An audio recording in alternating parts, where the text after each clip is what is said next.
All right, we're back. I've had a sip of water. I'm ready to go. I'm now going to switch from Australian Survivor and start talking about American Survivor, Survivor Season 42, episodes 2, 3, and 4. But to be honest with you, I don't remember much of 2. It was 3 weeks ago. And for those of you who do watch me regularly or know me personally, my memory is not the best, and I have too many things buzzing around in here that I will forget a lot of what happened on episode 2. From memory, episode 2 wasn't a terrible episode. I should actually see. Let me just Google who went out of episode 2. That would be really important to know before I started this podcast. Should have done my research. Never do my research. Just wing it as per usual. Survivor 42. I don't need the confessional count. I want to see our order of voting outs. Let me see. Contestants. Oh, no. All right. Where are we at? That's right. Mariah. And is it? Mariah? She was gone. She was voted out. In a relatively whatever episode. It was, what was that? I think, and that was on the Taku tribe. Now, I just want to talk about Jonathan for 2 seconds. For 2 seconds, please indulge me while I enjoy such one of the biggest physical threats, physical powerhouses that I have seen on Survivor in a long time. And I love me a good old powerhouse in a challenge. They are my favorite people. I don't know why. They never win. I know strategy is much more important, to be honest with you. But Jonathan, see this thing. I don't remember much of episode 2, but episode 3, holy hell. What an epic challenge. What an insanely epic challenge. That was so cool. We have the wildest seas. All 3 tribes have to, paddle in a boat, jump out. Someone has to, they might have to paddle in a boat. My memory is still a bit hazy. Jump out. Someone swims down, unties a ladder. They've got to swim the ladder to this place and hold the ladder up without any props, without any little ledges to balance on. The people must hold the ladder in the water, and then someone must climb the ladder, undo the puzzle bag or the key that unlocks, I think it was the key that unlocks the chest, whatever it was. In the wildest seas I've ever seen on any Survivor season, while there's been a competition happening, while there's been a challenge on play, Jonathan single-handedly holds the ladder by himself in the roughest seas, while the other 2 tribes have 4 people or 3 people trying to hold the ladder, practically drowning, and Jonathan just does this all on his own. Picks up the thing, and while his tribe mates are getting whipped away and swept away in the current, he swims out, grabs them, throws them over his shoulder. He literally just puts his hand out, grabs them, and just lifts them over his shoulder. What a monster of a man. This guy is just awesome. I don't know how he's going to be strategically at the moment. In episode 4, we see a little bit of a undoing of his strategic play. But wow, this guy brings the last beast, genuine, strong, beastie sort of dude that just could do anything, that blew my mind, was James from Survivor China, when he ripped out a tree, when he just pulled the tree out of the ground. That was a moment that I will never forget. James just pushing down a tree, and he's in his confessional, he says, what do you say? I bury people. Like the grave digger. He just digs for a living, and he's just got this a massive amount of strength. Jonathan is the same. Jonathan is so impressive. He can swim. He's just so strong. And that blew my mind. I was losing my shit watching him do that in that episode. And then he backs it up again in this episode, and everyone's like, he does everything. And this time around, this episode, holy shit! This episode, 2 people have to swim and carry a boat While they're swimming, the other two tribe mates are in the boat. They've got to drag two people in the water to one platform, then to the next platform. Jonathan, oh my God, talk about strategically placing the right people in the right spot. They place their weakest, Marianne, in with Jonathan, who she probably wouldn't have been able to do the jump and get the key. She is useless. Not in a negative way. Not in a sorry for hitting the microphone. She's useless in just the Marianne way. In more so in the fact that Jonathan is just so stupid. He is so stupidly strong. He starts to whip through the water. He's dragging the boat, and Marianne's behind the boat. She is just getting dragged along. He drags the boat, two people in the boat, and Marianne, and dominates the challenge. What a beast! This guy, he is excited me a lot. I haven't been excited by a challenge competitor for a while now, and this one, he is a joy as far as someone like me who does love a challenge beast. I hope I see a lot more of him. I don't think he'll be able to do like an amazing Aussie stamina style thing and stay on a pole forever. But, and everything else, anything strength-wise, I want to see how much weight he can hold. Put that one that they had Rupert with the bar and the sandbags. Let's see how much weight Jonathan can hold. I want to push this guy. I want to see what he can do. And then he says, then that confessional in episode 4, where he's like, when I was 3, my dad just woke me up and got me out of bed and started making me do chin-ups. And then we had to run up and down the hill and sprint up this hill. And whoever lost out of me and my brother, we had to sprint up the hill 3 times. He's like, he's just been designed to be a man mountain. He's awesome. I love a bit of Jonathan. I know I said I was going to talk about him for 2 seconds, and I've talked about him for 5 minutes. But he is such an impressive challenger. I want to see more of this. And I do. I know a lot of people hate the challenge beast. I get it. I don't deal with it. I would never be that challenge beast. I would be an average challenge competitor. That is just what he does is just super impressive and blows me away. Anyway, let's move back. Again, don't remember too much of episode 2, so I'm not really going to talk about it. I should have just said this is eps 3 and 4, really, but whatever. 2 from memory was a bit of just a lovely episode. I think we started to get the moment where, God, what's his name? From the Green Tribe. Let me get it up. I suck with all this stuff. This is something I really got to get better at. Let me get these characters, these contestants, voting history. All right. What do we got? No, not Roxroy. Where are they? Where's my players? Where's my players? Contestants. Here we go. Sorry, guys. This is horrible TV. Mike. No, not Mike. Is it Mike? Daniel. Talking about Daniel. Daniel finds his idol. And then we get the same little phrase that we've got to see about. They've got to say it at the individual, at the reward challenge or the immunity challenge to get the idols to be activated. All 3 tribes have to say they're saying at the same time. Then the idols are activated. Otherwise, you've lost your vote. I think we get our first one there. Daniel gets that. Smart guy doesn't actually say anything. Maybe I think Daniel also told him not to say anything, although Daniel's becoming a bit of a loose cannon.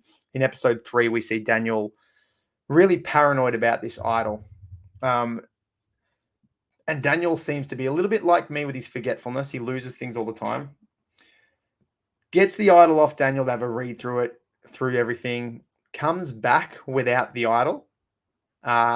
Hilarious. He comes back, gives him like an empty paper, a bit of paper. And Daniel says, well, where's the clue and where's the idol? I gave you everything, not the instructions. And he goes, no, you didn't. Sure enough, they're back at home. They're back where he sat in a little tall grass. Ridiculous. But Daniel's paranoia is starting to get a little bit problematic, and definitely very much so in this episode. In episode 3, we get a very nice bit of play by Hai. Or Hay. I'm going to call him Hai. We have Chanel, Daniel, and Mike meant to be siding together. And then you have Hai and Lydia siding together. unfortunately, Daniel doesn't have a vote, or Mike, sorry, whichever one. I've mixed the two up. Daniel and Mike. I think Mike is the one who doesn't have the vote because Mike's the one with the idol, and Daniel's the one who's ridiculous. He doesn't have a vote because he's found the idol. Then we have Chanel. She's risked her vote on that big walk, and because after risking her vote, she ends up without a vote because they both risked it. Unfortunately for her, that means the plan cannot go ahead. The plan to get rid of Lydia starts to fall short because really the only people that can vote are Lydia. What was it? We had it might have been 6 at the time that could vote. We end up with a tie. Oh no, we don't. There was the extra vote cast as well. So within that, let me get my. So unfortunately, Jenny does lose in this. Oh, that's right. We had Jenny. Jenny was still there. So Jenny, you got Jenny, Hai. They can vote. Lydia can vote, and Daniel can vote. If that was Daniel, it could have been Mike. No, it's Daniel. It's Daniel. Daniel can vote. Mike's with the idol. Mike with the idol can't vote. Chanel can't vote, which leaves a 2-2 split. Comes a tie. Hai's a bit confused. Why is there only 4 votes? There's 6 of us here. That's strange. There's a re-vote. The people who were voted for, Lydia and Jenny, cannot vote. So now we are left with 2 votes. That's all. Those are tied again. It's Hai and Daniel opposite each other because Daniel is sided with Chanel and Mike and Jenny. At this moment, we're now stuck. They now have to debate and come to a consensus or else they're voting to rocks.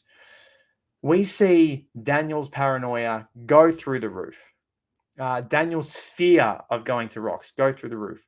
And Hai snatches that from what should have been a majority 4-2 vote, but with 2 missing votes, leads to a tie break. Hai should not have won this. This should not have gone in his favor. He was the only one defending Lydia. And then it was 4 against Lydia.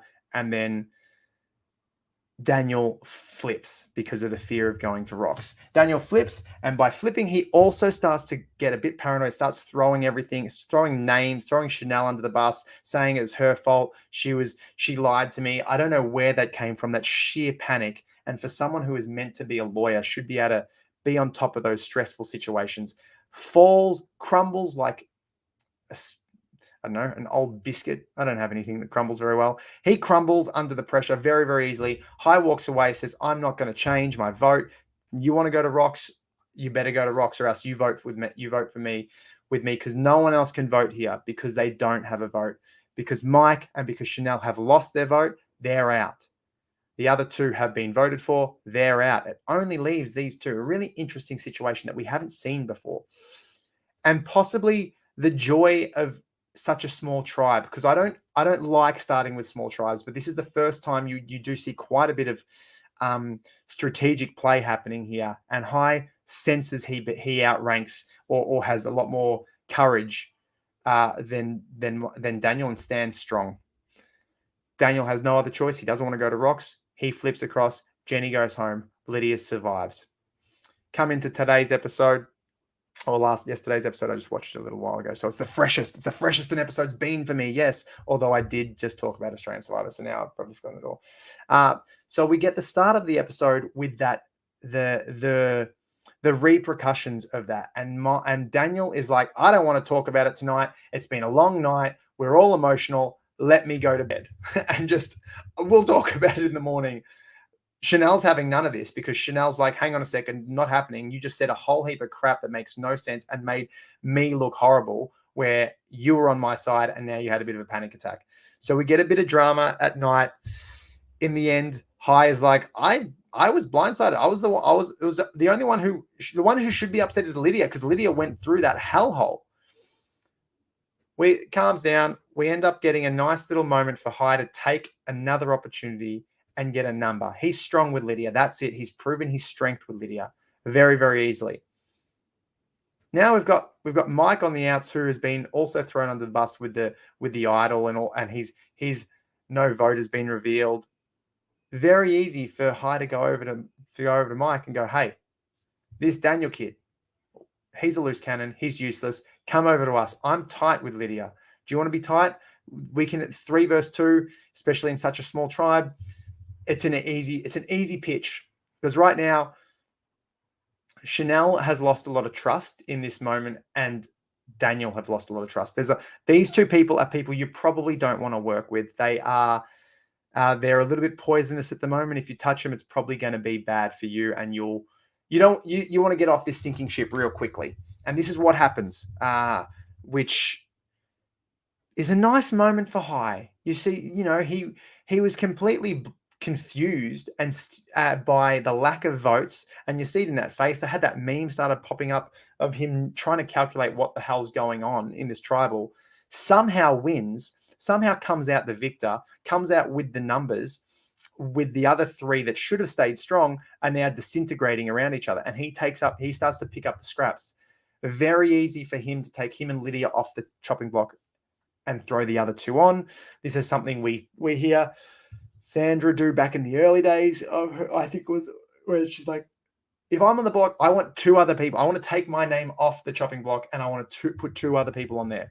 High has taken Lydia off the chopping block and put the Chanel and Daniel on the chopping block. Very, very clever, very smooth, just calm gameplay. Just understanding people, reading the situation, and picking up the scraps. And then it could possibly just fall to who makes the biggest mistakes. If they go to tribal council next, it's going to be who makes the bigger mistake, Daniel or Chanel. And they can pick. Lovely spot to be in. Because Mike also seems to be a bit like, I don't want anything to do with this. I just want the game to run smoothly.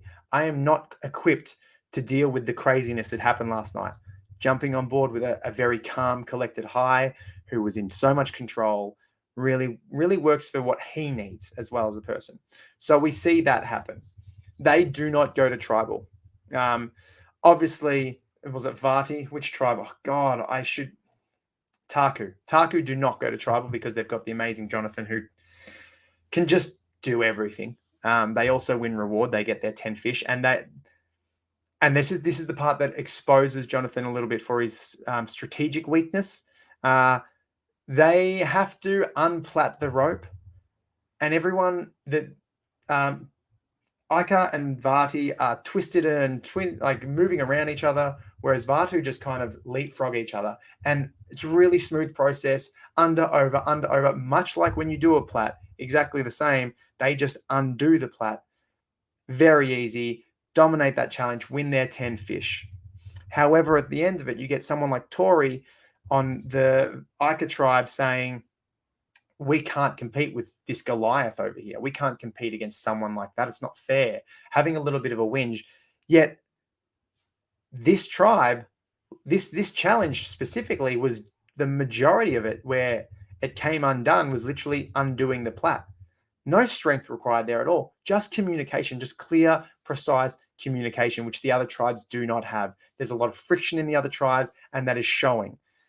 But Tori seems to blame it all on Jonathan, and he doesn't really like that. He gets a bit upset, and he does say that all 4 of us are so strong. It's not me. Like, we're a tight 4, which they are. It's going to be pretty tricky for them to lose an immunity and who they're going to vote out. There's no one clear cut, except it does start to point to it in the end of the episode with Marianne having her Marianne over the top moment with Jonathan accidentally chopping a coconut or chopping some firewood, and a fragment hits Marianne.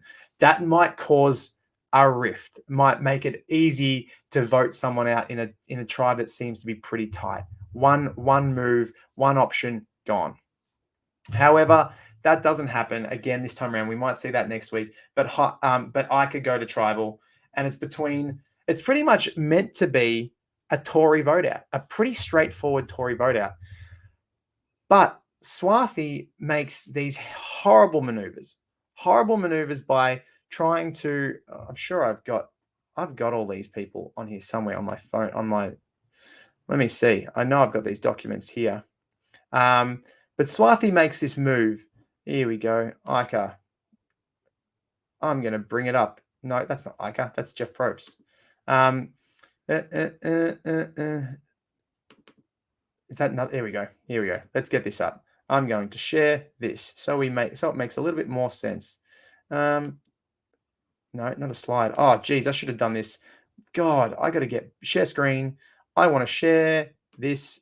I want to share this. Here we go. All right. So this is what we're talking about now. We have Tori in the center there. Her and Swathi. Zach's already gone. Zach went live. So we've got Drea, Romeo, Tori, Roxroy, Swathi.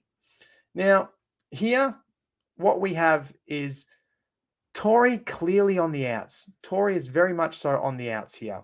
But Swathi wants to work with Tori. So Swathi, and Swathi wants to take out Drea for Drea having a second vote. And this is a problem, and this ends up being the problem that undoes Swathi. Roxroy isn't very well liked, I guess. A lot of people aren't liking Roxroy. He's a bit more commanding. He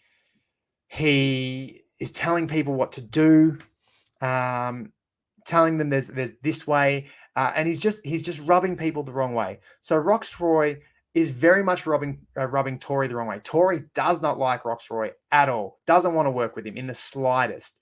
And so what we have pitched from Swathi is Tori, Roxroy, and you and Roxroy work together with me, and we get out Drea. And that is an okay pitch. However, Tori cannot stand Roxroy, and it's not like I'll put up with him. She does not like him in the slightest. And Swathi trying to save Tori and get out a potential threat of Drea because she has a second vote possibly is a downside here. Roxroy also doesn't like Tori.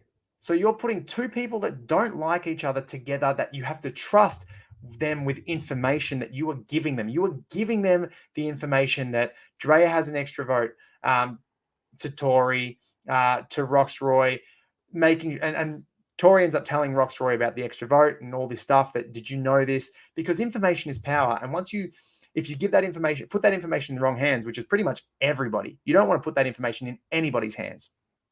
You want to try and keep a hold of that. Swathi makes that big crucial mistake. Tori tries her best to build that bond with Roxroy. However, because Roxroy wants nothing to do with Tori, as soon as Tori tries by saying, "Hey, Drea has this second vote. Did you know about it? We've got to get her out." Roxroy's like, "Did you know this?" And that chain of whispers undoes Swathi heavily here because she wants to work with everybody. She wants to work with every single person there. We get it. We see them all. So I can see myself because I like me more. We'll stop sharing that. We get it. She has this need now to undo what she's done. She now has to go into damage control. However, for her, Roxroy doesn't want to work with anyone yet because they haven't actually lost individual immunity yet. I'm not making any decisions till I know I need to vote. Ridiculous. In that moment right there, if someone says that, they're instantly a liability. Roxroy needs to go. He doesn't want to work with anybody until he knows he has to vote for someone out. We might win immunity, so why bother thinking about it? Where's your mind at? You can't be playing, oh crap, we've just lost, now we need to vote someone out. No. You need to be thinking 10, 20 steps in advance. You can't be sitting there waiting to know if you're going to tribal. That's an instant vote out for me. If someone wants to play that way, get them off the tribe. They're gone. They're done. Doesn't work that way. Roxroy gets away with it because Tori is still bottom of the tribe. Tori is the easy vote, 4-1 vote out. It's Swathi trying to change the game, try to change the play and give herself power. She talks about, I'm not in a powerful position here. I need to put my power back in my own hands. I'm going to do this. The problem with that is she's pretty much told everyone the same thing. I'm your number one. I'm your number one. I'm your number one. We've seen that the editors play a bit of a joke of flashing back to Swathi saying, You're my number one. We're together. This is it. You and me, you and me, you and me.